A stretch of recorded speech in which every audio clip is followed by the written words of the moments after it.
ইরানের live update নিয়ে চলে এসেছি। ইরান আর মধ্যপ্রাচ্যের যুদ্ধে এখন কি সিচুয়েশন। আমি কিছুদিন আগে ভিডিও বানিয়ে বলেছিলাম যে ইরানের ওপর ইসরায়েল এয়ার স্ট্রাইক আর আমেরিকা এয়ার স্ট্রাইক করার পরে ইরানের যে সুপ্রিম লিডার রয়েছে আয়াতুল্লাহ খমেনেই, সে মারা গেছেন এবং তার ফলে কিন্তু মিডল ইস্টের অবস্থা খুব খারাপ। মিডল ইস্টে আমি জানি আমেরিকার সবথেকে বেশি বেস রয়েছে এবং সেই বেসগুলোতে ইরান কিন্তু প্রত্যেক কটা বেসে অ্যাটাক করেছে। Qatar, Bahrain, Kuwait, Iraq, Saudi, Yemen, UAE সব জায়গায় কিন্তু ইরান অ্যাটাক করেছে। কিন্তু আজকে একটা সব থেকে বড় ডেভেলপমেন্ট বেরিয়ে এসেছে।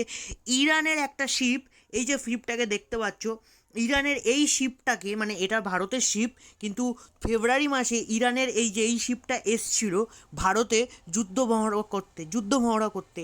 সেই শিপটাকে এই 2026 সালের ফেব্রুয়ারি মাসে এই যুদ্ধ মহড়াটা হয়েছিল।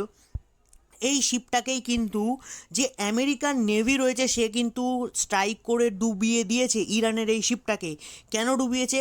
কারণ ইরান স্টেট অফ হরমুজের প্রত্যেক কটা জায়গাকে চোখ করে রেখেছে, ওখান থেকে কোনো অয়েল ট্যাঙ্কার, গ্যাস ট্যাঙ্কার আসতে পারছে না। এই কারণের জন্য কিন্তু ইউএস আর ইসরায়েল মিলে আর যে সমস্ত গালফের রিজনের দেশগুলো রয়েছে তাদের তেলগুলোকে বিশ্ব মার্কেটে ছড়ানোর জন্য তোমার এখন স্ট্রাইক করা শুরু করেছে ইরানের ওপর। কারণ স্টেট অফ হরমুজকে ইরান পুরোপুরি ব্লক করে দিয়েছে। ওখান থেকে বেছে বেছে অয়েল আর গ্যাস ট্যাঙ্কার যে শিপগুলো যাচ্ছে ওইগুলোর ওপর Iran drone strike, missile strike করছে, যাতে বিশ্ব রাজনীতিতে একটা টান পড়ে, তেলের দাম চড়া হয়। এর ফলে আমেরিকা এবং পশ্চিমা দেশগুলোর ওপর প্রেশার পড়ে। কিন্তু এর ফলে কিন্তু কিছু হবে না, কারণ এর আগে আমরা দেখেছি সাদ্দাম হোসেনের টাইমে যে সাদ্দাম হোসেনকেও যখন আমেরিকা ওখান থেকে সরাতে চেয়েছিল তখন সাদ্দাম হোসেন এরকম কিছু একটা করার চেষ্টা করেছিল, কিন্তু ভাই দেখো সাদ্দাম হোসেন কিন্তু পারেনি। ইরানও সেম। আর ইরানে কিন্তু এখন হেভি লেভেলের বম্বিং হচ্ছে। আর এবার ফার্স্ট F-35 ডগ ফাইটে ইরানের একটা ফাইটার জেটকে শাটডাউন করে দিয়েছে, মানে ফার্স্ট কিল করেছে F-35। এতদিন পর্যন্ত F-35 ইউজ হচ্ছিলো, এয়ারফোর্সে চলে এসেছিলো বিভিন্ন দেশের, ন্যাটোর দেশগুলো যেগুলো ছিল, ইসরায়েলের কাছে ছিল, আমেরিকা তো ভাই যে আমেরিকা বানিয়েছে তার কাছে তো রয়েছে। কিন্তু ফার্স্ট যে যুদ্ধে পরোক্ষভাবে পরীক্ষা হলো F-35 কিন্তু ইরানের একটা 20 বছর পুরনো রাশিয়ান ফাইটার জেটকে শাটডাউন করেছে। হ্যাঁ, এটা বলতে পারো যে ভাই F-35 তো 5th জেনারেশন, এবার 20 বছরের পুরনো জেট যদি শাটডাউন হয়ে থাকে এটা তো কোনো বড় অ্যাচিভমেন্ট না।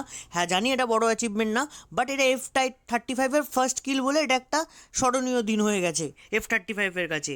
আচ্ছা, এরপরে কি হয়েছে?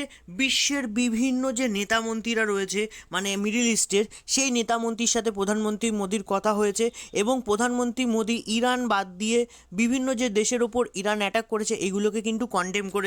তোমরা টুইট দেখতে পাচ্ছ প্রধানমন্ত্রী মোদির হিন্দিতে, ঠিক আছে।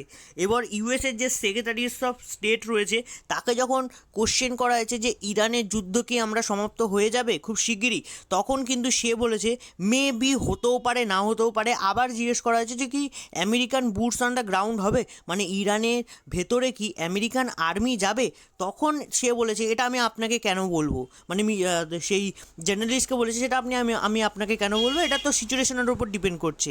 আর ইরান কিন্তু ওই তরফ থেকে বলে দিয়েছে ইরান মাথা নত করবে না। ইরানের যে প্রধান শর্তগুলো রেখেছিল ইউএসএ, যে তোমরা মিসাইল প্রোগ্রাম ছেড়ে দিতে হবে, দ্বিতীয়ত নিউক্লিয়ার প্রোগ্রাম তোমাদের বন্ধ করে দিতে হবে, আর এই যে ইসলামিক রিজিম রয়েছে এটাকে সরিয়ে তোমরা ডেমোক্রেসি আনতে হবে। ইরানের সরকার প্রথমেই বলে দিয়েছে এগুলো আমরা কিছুই মানবো না, ঠিক আছে, এগুলো আমরা কিছুই মানবো না, আমরা আমাদের মসজিদে চলবো, আমরা সব কিছু করবো, ঠিক আছে। তো ইউএস বলেছে ঠিক আছে তোমরা তাহলে সব কিছু করো, আমরা তাহলে তোমাদের উপর অ্যাটাক চালাতে পারি। আর এটা আমরা জানি যে ইউএস কিন্তু লংডিভিটি ওয়ারে ইরানকে শেষ করে দিতে পারে, মানে ইরান শেষ হবে না, মানে ওই আফগানিস্তানের আর সিরিয়ার মতন হবে, ঠিক আছে, ইকোনমিক্যালি মানে পুরো ভেঙে যাবে। আচ্ছা, এখানে চায়না রাশিয়ার কোনো রিয়াকশান আসছে না, তারা শুধু কন্ডেমই করে যাচ্ছে, কোনো ফ্লাইটও ঢুকতে পারছে না, কেননা ইরানের পুরো এয়ার স্পেসের মধ্যে ইউএস আর ইসরায়েলি এয়ারফোর্স ডমিনেট করে রেখেছে একতরফা, যেহেতু আমরা জানি ইরানের কাছে এয়ারফোর্স নেই। আচ্ছা, আরও একটা আপডেট বেরিয়ে এসছে যে চাইনিজ ওয়েপেন কিভাবে ফেল হয়েছে, এই কারণে কিন্তু চায়নার যে চাইনিজ ওয়েপেন্সের যে কোম্পানিগুলো রয়েছে যারা ডিফেন্সের ম্যানুফ্যাকচার করে চায়নাতে, সেই ডিফেন্স কোম্পানির স্টক কিন্তু রেগুলার পড়ে যাচ্ছে, মানে হেভি লেভেলের ক্র্যাশ করে গেছে।